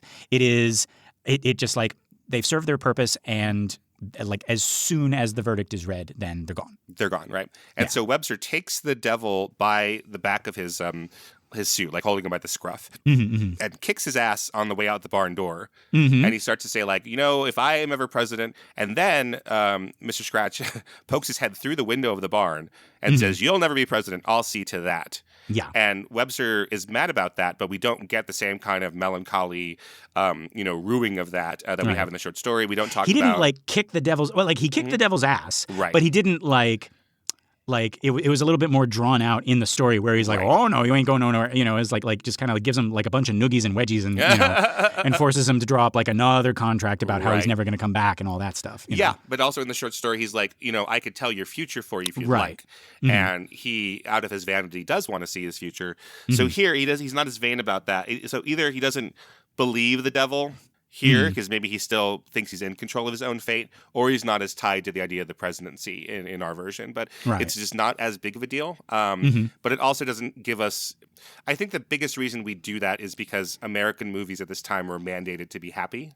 And so like that lingering, like, oh wow, this sacrifice that the Webster in the short story has done doesn't have a real place in the last like 2 minutes of our movie. We just want everyone to be really happy. Yeah. And instead it's kind of like, you rascally devil, get out of here. And he throws it. Now, am I reading this wrong? But he devil pokes his head in, says, "You're never going to be president." And Daniel Webster throws, did he throw like a lantern or something like that? He throws his mug, I think. Okay. All right. I, for some reason, read that as that was the thing that started the fire. Oh, the yeah, very it's next totally shot. cut that way. Absolutely, because Okay. this is super cool. So yeah, so instead we have a crash of the window, and then we cut to just fire, flames everywhere around the whole frame is flames, and we're like, we don't know if that's the devil or whatever. And then the next shot is that it's the big house that's burning down. Right. Okay. So it was purposely done that way. Absolutely. Because what I was thinking was like, Daniel Webster's kind of like swapped one sin out for another one, right? Like it was Wrath before, where he was kind of like bullying the devil on his way out, and now it's Pride. It's like I gotta get the last word in. I gotta throw something at this devil who insulted me, but that was the thing that cost him the barn. But it wasn't the barn; it was the big house. It's the big house, and I mean, presumably Simone's in there burning to hell. Oh well, yeah. But they're like, great, we never hear from her again, right? But everyone's like, they're back at the little house, the old house, and the neighbors come up and they're like, oh, Daniel, I'm sorry, what's his name? Jabez, yeah. And the neighbors are coming up and they're like, oh, Jabez, your house is on fire. And he's like, good. Yeah. Let the consarn thing burn, right? He's like, Jabez. fantastic. Right. And they're like, oh, great. And they know instantly what that means. We don't have to explain it. Like, oh, he's a changed man. And everyone sits down for a nice country breakfast. Yeah. That Mom must have been cooking during the trial, I guess, because it takes a long time back then to cook breakfast. She's got a second sense to her, like a second sight, or what is it? Right, exactly. A sixth sense, yeah. And she when knows breakfast like, needs to be made. Yeah, right. And she's making it, and she made Daniel Webster's favorite dessert, apparently, which is peach pie, right? And we get this little close up. It's like peach pie, and she's like peach pie, and they lift the little tray, and there's nothing there, folks. And she says, "What the devil?" And then we cut to, I guess he's like on the edge of town. Right, this is like right where we saw him. Right, it's at like the beginning of the movie again. Yeah, and here's our old buddy, Mr. Scratch, and he's eating the pie. So he got the pie, and he shucked it out of there. But then again, I love how he's saying it was like, no, this has to be like a happy ending. Right. So even this kind of like rascaliness isn't happy enough. We gotta have a little bit more happy, because then we cut back to the family, and she comes out with a bigger pie, folks. And she's like, "Who laughs last?" That's Sixth Sense, yeah. She's like, "I know the devil's gonna steal this one pie. This is my devil decoy pie, right?" Right. And then we cut back once again. So now we know, okay, everybody's going to get, the peach pie. And then we cut back again, and the devil is, he finishes up the pie, and he doesn't seem to care. He's like, whatever. But now he's looking in his ledger, and he kind of like sidles up to the camera, and he's looking around, and Who's next? Yeah. And I love that, like, okay, so this would be played in the theaters, so you can see, like, if you're in your seat, you see him scanning the rows of other people. Right. No matter where you are in the theater, it looks like he's looking to your left or your right. Yes. And then, again, because of the way pictures and film work, no matter where you are in the theater, he stops, he looks at the camera, he's looking at you. Yeah. And he points at you and he laughs, and that's how this thing ends. I love that addition. Yeah, love fantastic, yeah. And it keeps it fun. Yep. Yeah, it's fun. It's like maybe I'll get you. I don't know. Right. We iris out in his finger like Porky Pig. Yes. Yeah. Well, great. So this is the first time you'd seen The Devil and Daniel Webster, the movie. So what'd you think of this, Lester? I loved it. I like this amplified the story, right? I like the story, but I like this, and I think, again, like if I had to like consume another one, or if I had to consume one or the other like a second time, I think it would be this one. I'd have it just like that second peach pie. Yeah, Walter Houston is just really great in it. Yeah, it is a classic, but maybe in a third tier in terms of like how well it's remembered. I wish more people would see it. So if you haven't seen it yet and you're waiting till the whole end of the episode to do that, I would check it out. So it's on the Criterion channel. But it's on YouTube for free. So that's where I got it. Yeah. Yeah, so it is a I think it's still a hidden sort of masterpiece amongst like old films. So I think even if you're a fan of classic films, you might not have seen this one, but I think you could definitely see how influential it had been. Like our ideas of the devil, very different from Mephistopheles in other ones by any of the people. What are the people who wrote Faust? Oh shit. Marlowe and Goethe, Goethe and Gounod. Yes. Jesus Christ. And and F.W. Murnau. Yeah, it's in Murnau. Yeah. Yeah. Yeah, like this one is a distinctly American one, and then you could see where we have all sorts of other movies that are much more based on this Devil and Daniel Webster than even the Faust. So even though there's still Faust stories, this is a really distinct turn. We're going to see so many like okay, now we get the trial, we get the famous trial, right? You know, but even the way that this Mephistopheles works, like he is friendly, he is smiley, he is like an American businessman, right? And his this is the first. I think this is the first time we've seen the devil as kind of like puppet master, kind of like popping in and out of the different scenes and manipulating all the folks. You know, right? Yeah. So no, I love it. This is definitely a, what do you call it? Not a landmark. Well, it's a landmark. What do you call that in the timeline? It's like an important part. A something stone. A touchstone. A touchstone. But yeah, no. This is definitely like past this. The devil's powers and his personality have been changed by this. Not like yes, this story, but also this film. Right. Yeah. Even in books, like I was saying, like I cannot imagine that Stephen King didn't see this movie and get a little bit of the Randall Flagg, Man in Black imagery from this Mr. Scratch. Right. But yeah, folks, let's keep on this film kick we got, and we'll take a look at Devil and Daniel Mouse. For our next episode, and that is also on YouTube. You can just put The Devil and Daniel Mouse, and watch that before, and then listen to us talk about it. It's a little bit shorter because it's a cartoon. A TV special. Yeah, it's like it's by Neil Thana, some is famous animation folks that you might have heard of. But yeah, we'll talk about that. I'm excited about that one. Yeah. All right. But for now, folks, this has been another episode of The Devil's Details. I've been Lester Ryan Clark. You can summon me on all the socials as Lester Ryan Clark. And I've been Keenan Diaz. You can invoke me on Instagram and Letterboxd as Howdy Keenan. Yeah, find more of our shows and other really cool podcasts at truestory.fm, or you can drop us a message at bananaforscalemail, that's mail, @gmail.com. We also got our Facebook listener group, Banana for Scale. It's a community for all of our shows, including this one. It's a private group, but just a request to join and we'll let you into the infernal family. If you want more, consider joining us at truestory.fm/join. Look for Banana for Scale. That's us. You get bonus episodes of all of our shows, access to our Discord, and you get your episodes a week early. Pretty cool. Just $5. Wouldst thou like to live deliciously? We're not even asking for your souls. Just give us a 5 pentagram rating on iTunes or Spotify or wherever you listen to our shows. That and sharing the show by word of mouth or on social media helps our little podcast grow and find more cool people like you. But that's it for this week. Until next week, folks, love and hisses. Mwah!